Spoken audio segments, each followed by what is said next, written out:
ಇನ್ನು ಇಷ್ಟೆಲ್ಲ power fight ನಡುವೆ ಮುಖ್ಯಮಂತ್ರಿ ಸಿದ್ದರಾಮಯ್ಯನವರು ತ್ಯಾಗದ ಮಾತನ್ನು ಆಡಿದ್ದಾರೆ.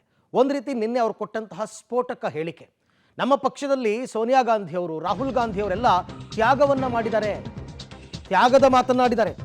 ಅಂದರೆ ಒಂದೇ ಏಟಿಗೆ ಎರಡು ಹಕ್ಕಿಯನ್ನು ಹೊಡೆಯುವ ತಂತ್ರಗಾರಿಕೆನ, ಒಂದೇ ಕಲ್ಲಿಗೆ ಎರಡು ಹಕ್ಕಿಗಳನ್ನ ಹೊಡಿತಕ್ಕಂಥ ತಂತ್ರ.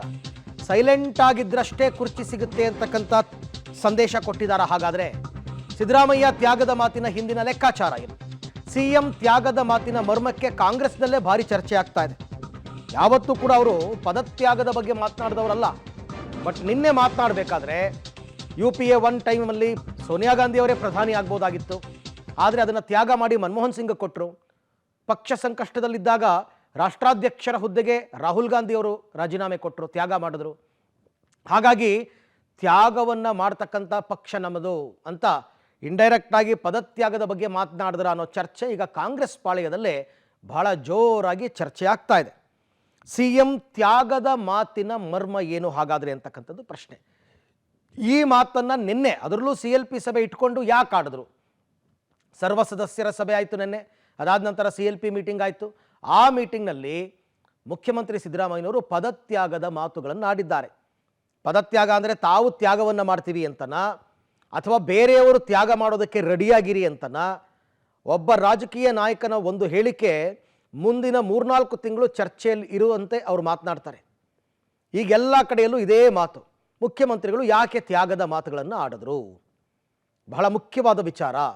ಹಾಗಾದರೆ ಸಿದ್ದರಾಮಯ್ಯನವರು ಬಜೆಟ್ ಬಳಿಕ ಪದತ್ಯಾಗವನ್ನು ಮಾಡ್ತಾರಾ? ಸಿದ್ದರಾಮಯ್ಯ ಮತ್ತು DK ಶಿವಕುಮಾರ್ ನಡುವಣ ಅಧಿಕಾರ ಹಂಚಿಕೆಯ ಸೂತ್ರ ಆಗಿದೆಯಾ? ಆ ಸಮಯ ಹತ್ತಿರ ಬರ್ತಾ ಇದೆಯಾ?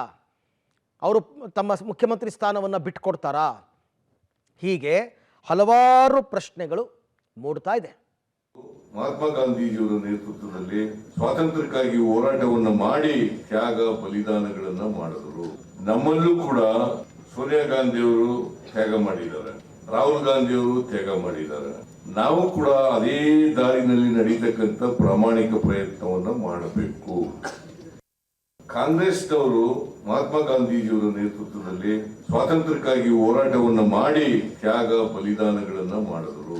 ನಮ್ಮಲ್ಲೂ ಕೂಡ ಸೋನಿಯಾ ಗಾಂಧಿಯವರು ತ್ಯಾಗ ಮಾಡಿದ್ದಾರೆ, ರಾಹುಲ್ ಗಾಂಧಿಯವರು ತ್ಯಾಗ ಮಾಡಿದ್ದಾರೆ.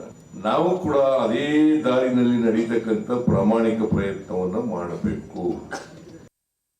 ಸಿದ್ದರಾಮಯ್ಯನವರು ನಿನ್ನೆ ಆಡಿರತಕ್ಕಂಥ ಮಾತು, ಅಧಿಕಾರ ಶಾಶ್ವತವಲ್ಲ ಅಂತ ಸಂದೇಶ ರವಾನೆ ಮಾಡಿದ್ರ, ಪರಿಸ್ಥಿತಿ ತಿಳಿಗೊಳಿಸೋದಕ್ಕೆ ತ್ಯಾಗದ ಮಾತಾಡಿದ್ರ, ಬೆಂಬಲಿಗರಿಗೆ ಹೆಚ್ಚು ಮಾತನಾಡದಂತೆ ಸೂಚಿಸಿದ್ರ, ಸಂದರ್ಭ ಬಂದರೆ ತ್ಯಾಗಕ್ಕೆ ಸಿದ್ಧ ಅಂತ ಏನಾದರೂ ಸೂಚನೆ ಕೊಟ್ರ, ಪವರ್ ಶೇರಿಂಗ್ ಬಗ್ಗೆ ಪರೋಕ್ಷ ಸುಳಿವು ಕೊಟ್ರ?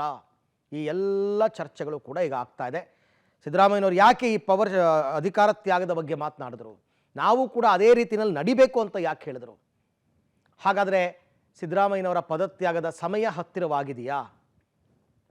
ಗೊತ್ತಿಲ್ಲ ಏನು ಅಂತ. ಬಟ್ ನಿನ್ನೆ ಅಂತೂ ಎಲ್ಲರಿಗೂ ಈ ಮೆಸೇಜನ್ನು ಅವರು ರವಾನೆ ಮಾಡಿದ್ದಾರೆ ಸಿದ್ದರಾಮಯ್ಯನವರು. ಮುಂದಿನ ದಿನಗಳಲ್ಲಿ, ಮುಂಬರುವ ದಿನಗಳಲ್ಲಿ ಇದು ಎಲ್ಲಿ ಹೋಗುತ್ತೆ, ಏನಾಗುತ್ತೆ ಅಂತಕ್ಕಂಥದ್ದನ್ನು ಕಾದು ನೋಡಬೇಕು.